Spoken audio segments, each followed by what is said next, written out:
In this lesson, we'll paint poinsettia. We'll start with a little light yellow-green for the center and just dot that in with a little bit of white space in between. It's going to be a really light layer to start.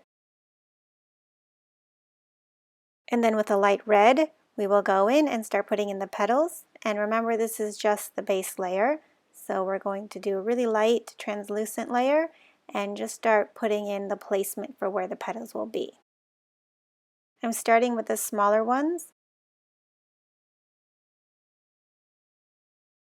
A little trick I like to use to get them roughly evenly spaced out is to do the opposite petals. So if you do the top petal, do the bottom petal, and then the left petal, and then the right petal. So when they're opposite on the page, it's a little bit easier to make them evenly spaced.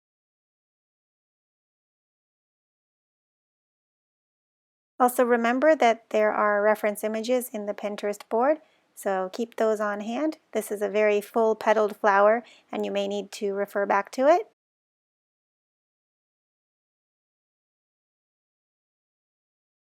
Okay, and then mixing up a little green, we can start putting in some of the stem here. It's just a light layer to start, and then a little bit of the leaves.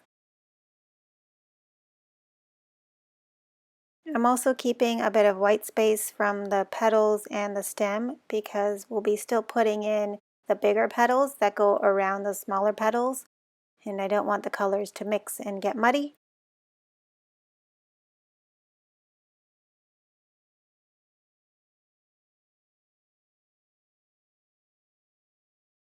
I'm also adding a little bit of brown into that green to bring it a little bit closer to its natural color.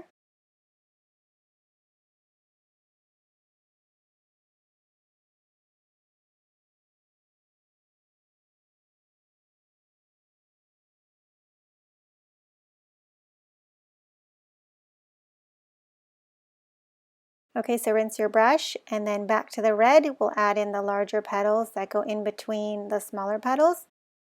Go all the way around and keep it light and translucent still. These petals come to a little bit of a point, so remember to put those in.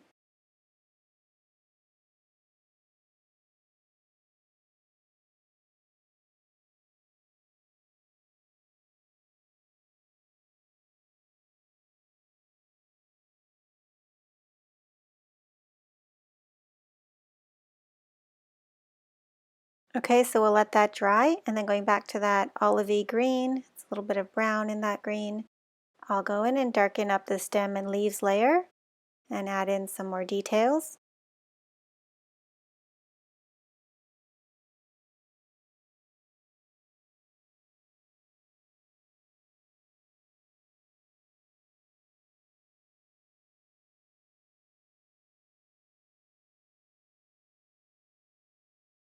All right, and if you look at that Pinterest board, you'll see that in the images that even the petals have a very distinct pattern and line texture on each of these petals. So you can go in with a darker red and drop them right on top. You'll want to be sure that that first base layer has dried, otherwise all of your colors will mix and bleed into each other.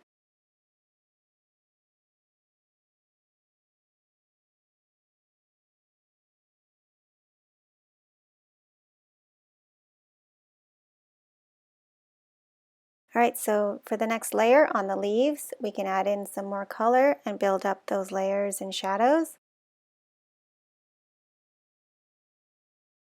I'm dropping in a darker green and using a clean rinsed brush, softening out some of those edges. I'm just dabbing that wet brush on that towel so it's damp and not too wet.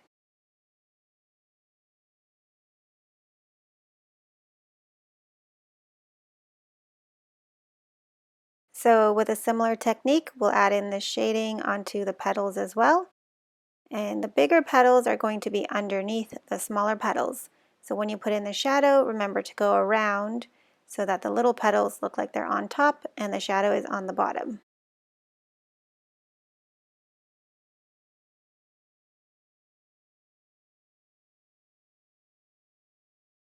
I added a little bit more red into that color so it's a little bit brighter. and I'll go around and just continue adding the layers.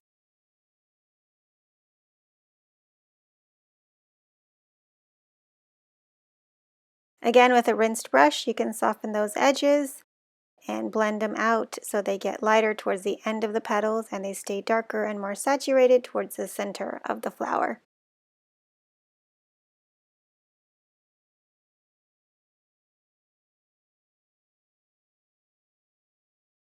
When painting a flower like this where there are lots of petals, it's important to just build up your layers slowly so you have some control over the shadows, and that way you can really push the depth of each of these layers.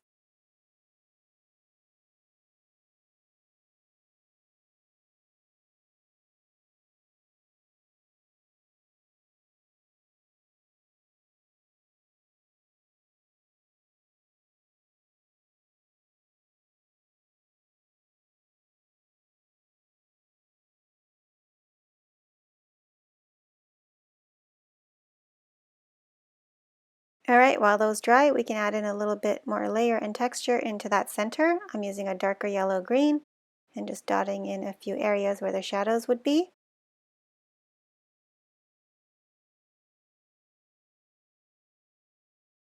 So while the flower dries, we can go in and work on the bottom half, which is the stems and the leaves, adding in some more layers and building up our shadows there.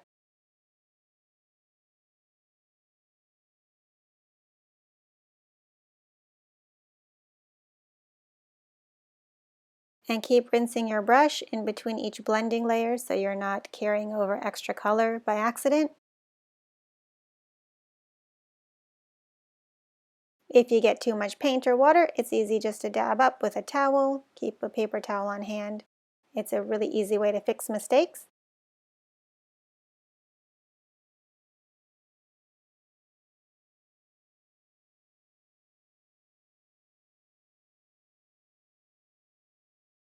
So I noticed that some of my petals were drying with a harsh line, so while it's damp, I'm going in and blending those out.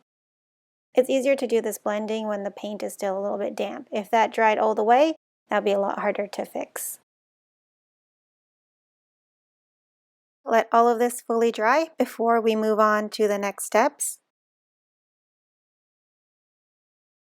Okay, so now everything is fully dried. We can go in and add in a lot more shadows. I'm going in with that same blending technique, and this time I'm putting in a darker red under the bottom petals that are underneath those smaller top ones.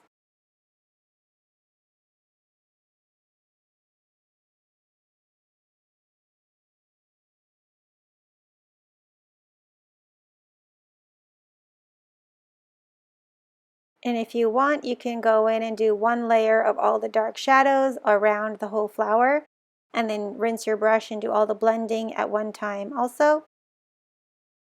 Just keep in mind you'll have to work a little quickly so that you can get to all the blending while the paint is still damp.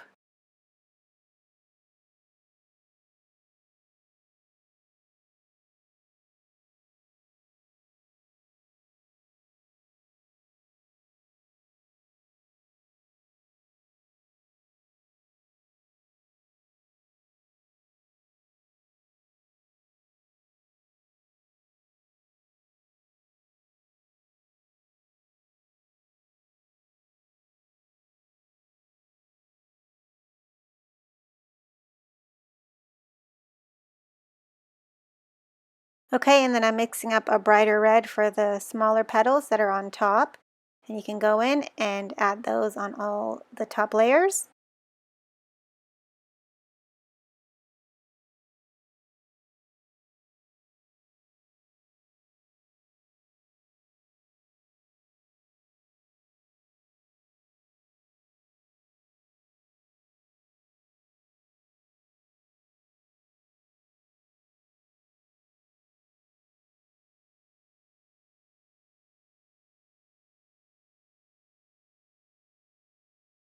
Okay, and then let that layer dry, and we will work on adding our shadows and details to the leaves and the stems.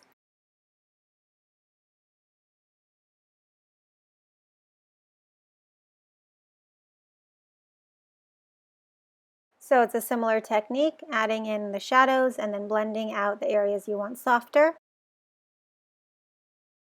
You can also go in and add any lines and details that you might have lost, like the veins along the leaf.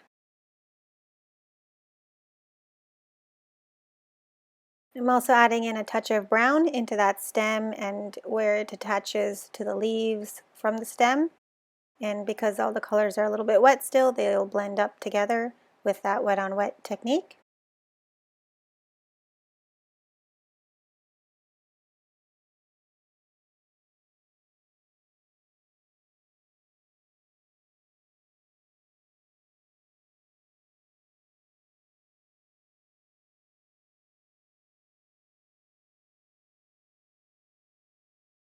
All right, so while this all dries, I can go back in and add a brighter red to some of those petals.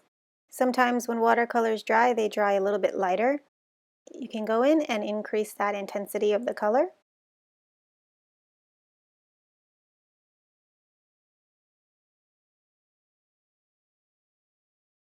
I'm adding that color in first, and then I'll rinse my brush and then go around the flower and do all the blending at the same time.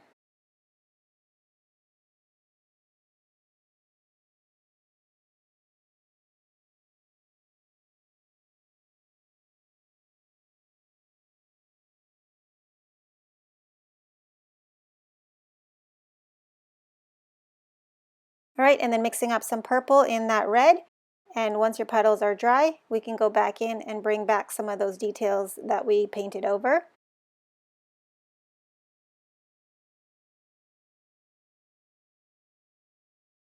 Using the end of the brush to make some thin lines, a little bit wiggly so they look more organic and natural. And not every single line is in there, just a few, just to add a little bit of texture.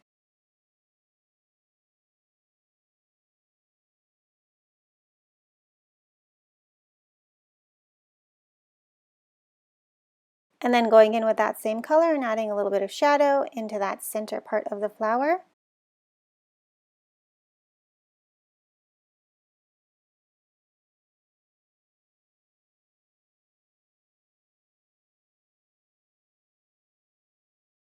And then the same technique with that olive green into the stems and the leaves, bringing back some of those details.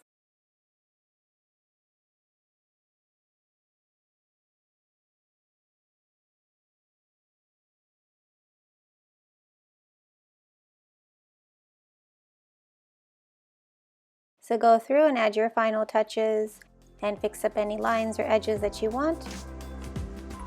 And we'll be done. Thank you so much for joining me today. I hope you had a ton of fun painting.